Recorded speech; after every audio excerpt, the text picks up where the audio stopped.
Bonjour, Pierre Rénal, je suis gynécologue obstétricien. Je souhaitais vous parler aujourd'hui de l'effet tunnel, qu'on appelle également la tunnelisation intentionnelle. L'effet tunnel, c'est dans une situation donnée la perte de la vision globale. C'est une situation qui peut être associée à une prise de risque extrêmement importante par morbidité, mortalité exacerbée dans nos prises en charge, justement du fait de la prise de considération de la globalité. Je vais vous donner un exemple. Je suis appelé en salle de naissance pour un accouchement. Nous sommes dans une situation où la dame est sur le point d'accoucher. Le bébé montre des signes d'hypoxie, de fatigue. La dame est déjà accouchée par césarienne, donc son utérus est fragilisé.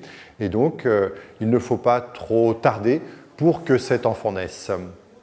On m'appelle, je ne connais pas la patiente, je ne connais pas le dossier et je m'inquiète auprès de la sage-femme pour savoir où on en est, quel est le contexte. La sage-femme me dit que le bébé semble engagé, mais qu'il montre des signes de manque d'oxygène depuis un moment. Il faut y aller. J'examine la patiente, je considère qu'effectivement le bébé est certainement bien descendu dans le bassin, donc je me mets d'accord avec la sage-femme pour envisager une extraction instrumentale, donc je vais mettre sur la tête du bébé une ventouse pour faciliter la naissance, et ce, en accord avec la patiente. Mais avant de faire ça, nous convenons avec la sage-femme que cette extraction instrumentale doit être facile et rapidement menée, et je demande à la sage-femme également de bien vouloir me sortir du fameux tunnel si elle voit que j'y suis rentré. Je pose ma ventouse sur la tête du bébé et je commence à tirer pour faire naître le bébé. Mais la ventouse lâche. Que fais-je? Eh bien, je repose la ventouse. Je suis déjà complètement focalisé sur mon action, je suis rentré dans le tunnel. Pourtant, quelques minutes avant, nous avons bien convenu avec la sage-femme que cette ventouse devait être facile et le fait qu'elle ait lâché est le reflet qu'elle n'est pas facile.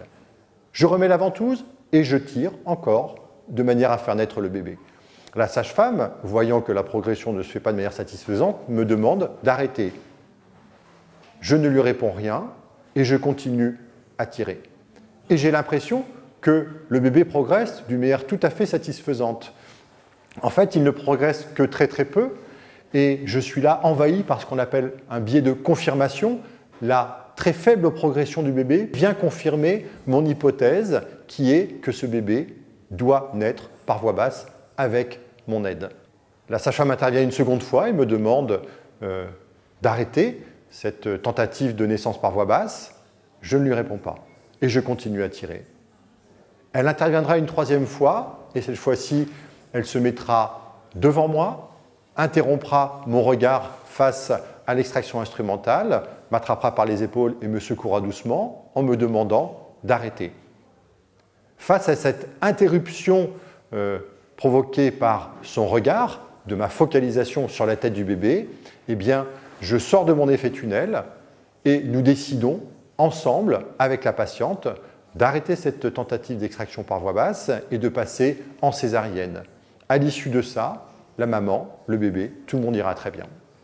Sans l'intervention de cette sage-femme, je n'aurais pas pu quitter l'effet tunnel. Et en fait, pour pouvoir se sortir de la tunnelisation intentionnelle, nous avons absolument besoin de l'équipe. Nous avons besoin de l'intervention des autres. C'est ce qu'on appelle un phénomène d'engagement, désengagement et réengagement dans la mission. Je m'engage dans ma mission qui consiste à faire naître ce bébé. À partir du moment où je suis engagé, j'ai un risque de focalisation dans lequel je suis rentré. Cette focalisation doit être interrompue. C'est ce qu'on appelle le phénomène de désengagement grâce à la sage-femme qui intervient, ce qui me permet de mieux me réengager dans ma mission qui est de faire naître ce bébé dans de bonnes conditions. Ainsi, pour pouvoir régler ce problème de tunnelisation attentionnelle, lequel nous concerne tous, eh bien, nous avons absolument besoin, là aussi, du collectif. Nous sommes confrontés à des biais dont nous n'avons pas conscience, que nous ne pouvons pas maîtriser, et seule l'intervention d'autres professionnels qui, eux, ont repéré le biais dans lequel nous sommes rentrés, peut nous sortir de là. Tout ça, bien évidemment, pour le bien-être de nos patientes.